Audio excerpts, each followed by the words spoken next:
মানুষ আর পশু। রচনা ও উপস্থাপনায় শ্রী শ্যাম। প্রশ্ন ছিল, সভ্য মানুষ আর বন্য প্রাণী পার্থক্য কি?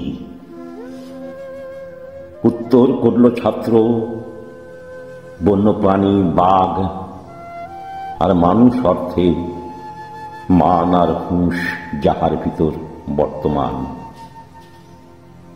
বাঘের বাচ্চা বাঘই হয়, কিন্তু সভ্য মানুষ যাদের হুঁশ আর মান আছে, সেই মানুষের বাচ্চা কি সত্যি মানুষ হয়? সত্যি হয়তো তাই যাকে খুশি মানুষ বলতে কষ্ট হয়। মানুষ হয়েও লজ্জা কি মোরা পাই না? জিজ্ঞাসিবে কে? মানুষ হয়েও সত্যি মানুষ কি কেউ আছেন?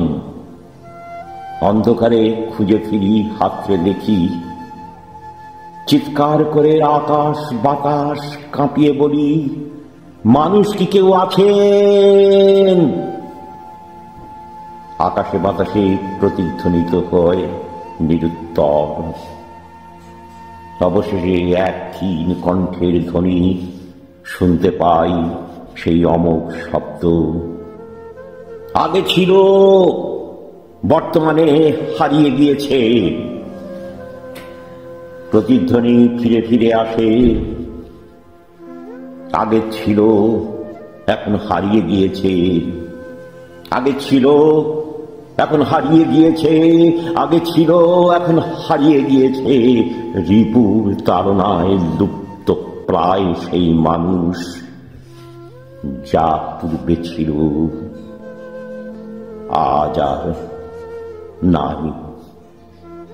নমস্কার, ভালো থাকবেন সবাই।